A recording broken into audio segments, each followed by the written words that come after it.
আসসালামু আলাইকুম বন্ধুরা, ওয়েলকাম টু আরদিন কিচেন। আজ আমি আপনাদেরকে করে দেখাবো অত্যন্ত মজাদার সুস্বাদু খাসির মাংসের ঝোল। আমি একটু পাতলা ঝোল করব, যেটা স্বাস্থ্যের জন্য অত্যন্ত উপকার এবং রুচিসম্মত। প্রথমে আমি চুলাতে একটি কড়াই বসিয়ে দেব এবং চুলার জালটা অন করব না। প্রথমে আমি মাংসটা ভালো মতো মেখে নিয়ে তারপরে চুলাটা অন করে দেব। এর জন্য আমি প্রথমে খাসির মাংস দিয়ে দিচ্ছি। এখানে আমি 1 কেজি পরিমাণ খাসির মাংস নিয়েছি। খাসির মাংস নিয়ে ধুয়ে পরিষ্কার করে নিয়েছি।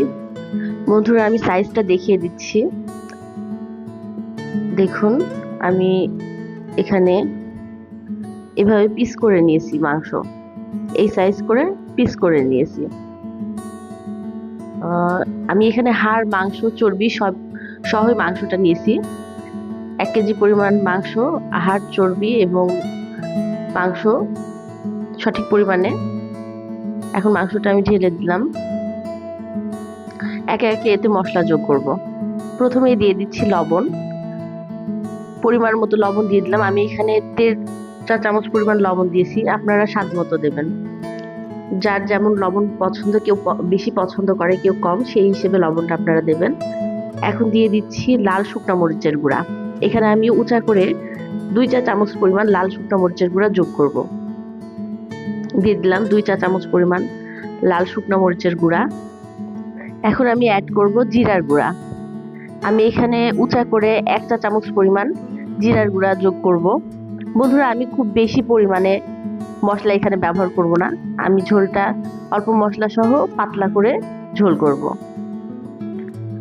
এরপরে আমি দিয়ে দেব ধনিয়ার গুঁড়া। উঁচা করে 1 চা চামচ পরিমাণ ধনিয়ার গুঁড়া দিয়ে দিচ্ছি। দিয়ে দিলাম ধনিয়ার গুঁড়া। এখন আমি দিয়ে দেব হলুদ। এখানে আমি 1 চা চামচ পরিমাণ হলুদ যোগ করলাম।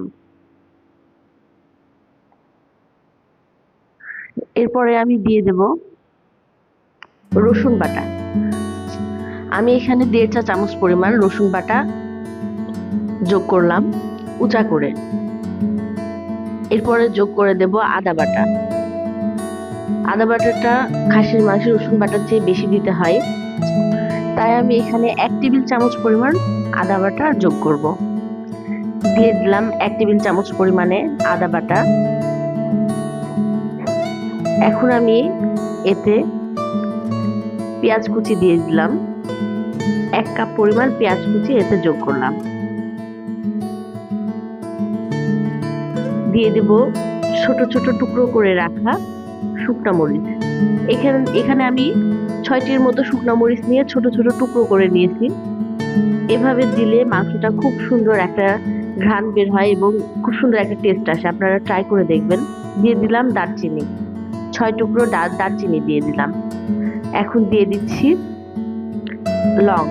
লং দিয়ে দিলাম 8টির মতো। দিয়ে দিচ্ছি বড় কালো এলাচ 3টি। দিয়ে দিচ্ছি ছোট সাদা এলাচ 6টি। এখন দিয়ে দেব তেজপাতা। আমি এখানে 3টি তেজপাতা ছোট ছোট করে টুকরো করে নিয়েছি, দিয়ে দিলাম। দিয়ে দিচ্ছি সাদা গোলমরিচ। এখানে কালো গোলমরিচ ব্যবহার করলে সমস্যা নেই, আমার কাছে সাদাটা ছিল তাই সাদাটা দিয়েছি। এখন দিয়ে দেব আস্ত জিরা। আমি এখানে 1 চা চামচ পরিমাণ আস্ত জিরা দিয়ে দিচ্ছি। বন্ধুরা, আমি যেভাবে মশলাগুলো অ্যাড করলাম আপনারাও চেষ্টা করবেন সেভাবে দিতে। এখন যোগ করছি সরিষার তেল। আমি আজকের রান্নাটা সরিষার তেল দিয়ে করব। আমি এখানে প্রায় 1/4 কাপ সরিষার তেল যোগ করলাম।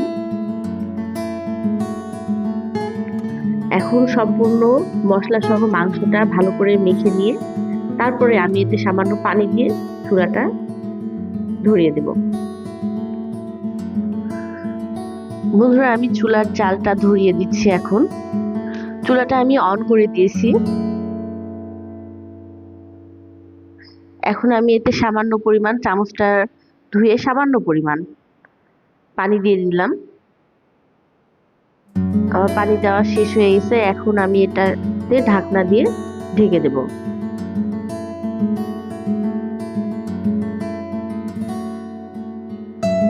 ঢাকনা দিয়ে ঢেকে দিয়ে আস্তে আস্তে করে মাংসটাকে কষাবো। ঢেকে দিলাম। কিছুক্ষণ পর পর এটিকে নেড়ে দিতে হবে, যদি নিচে লেগে যায় মাংসের টেস্টটা নষ্ট হয়ে যাবে, তাই ঘন ঘন নেড়ে দিতে হবে যেন নিচে না লেগে যায়। আমি কিছুক্ষণ পর পর এটিকে নেড়ে দেব। আবারও ঢেকে দিচ্ছি।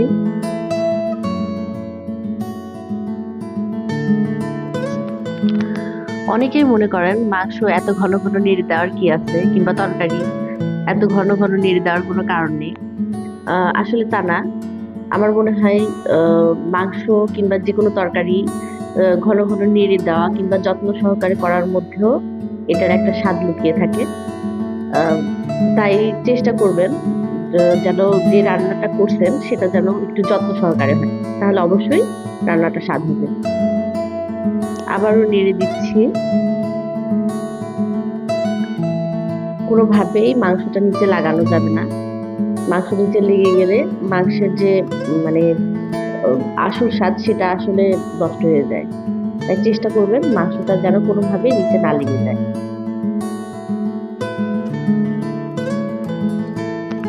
এখন আমি মাংসে আবারও পানি অ্যাড করব।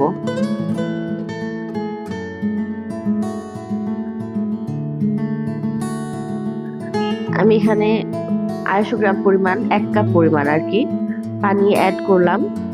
এভাবে আমি 3 বার পানি অ্যাড করে মাংসটিকে ভালোভাবে কষিয়ে নিয়ে তারপরে ফাইনাল পানি দেব। আবার ঢেকে দিচ্ছি।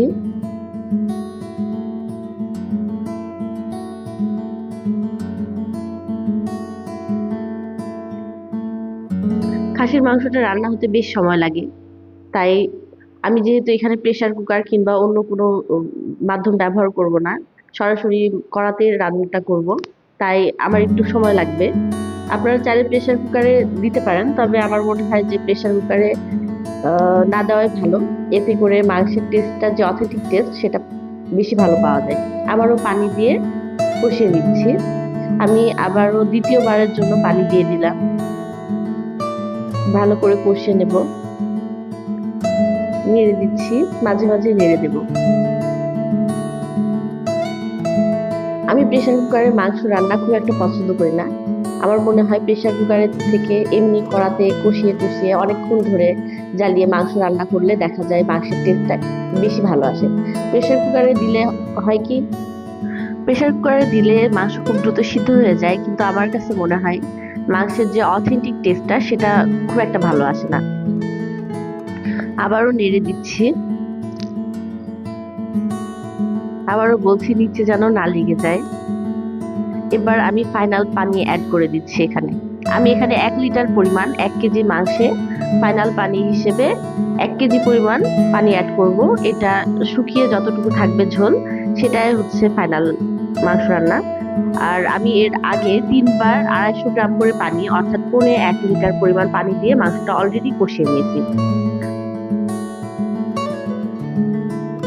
এখন ঝোলটা যেহেতু দেওয়া হয়ে গেছে, খুব ঘন ঘন নেড়ে দেওয়ার প্রয়োজন হবে না। মাঝে মাঝে 2-1 বার একটু দেখে নিলে হবে। আমি মাংসটা সব মিলিয়ে প্রায় 1 ঘন্টার মতো সময় ধরে রান্না করেছি। বন্ধুরা, ভিডিওটি ভালো লাগলে আমার চ্যানেলটি অবশ্যই সাবস্ক্রাইব করে দেবেন। বন্ধুরা, আবারও নেড়ে চেড়ে দিচ্ছি। পানিটা শুকিয়ে গেলে আমি চুলাটা বন্ধ করে দেব। আর একটু পানি আমি এখানে শুকাবো। আবারও ঢেকে দিলাম।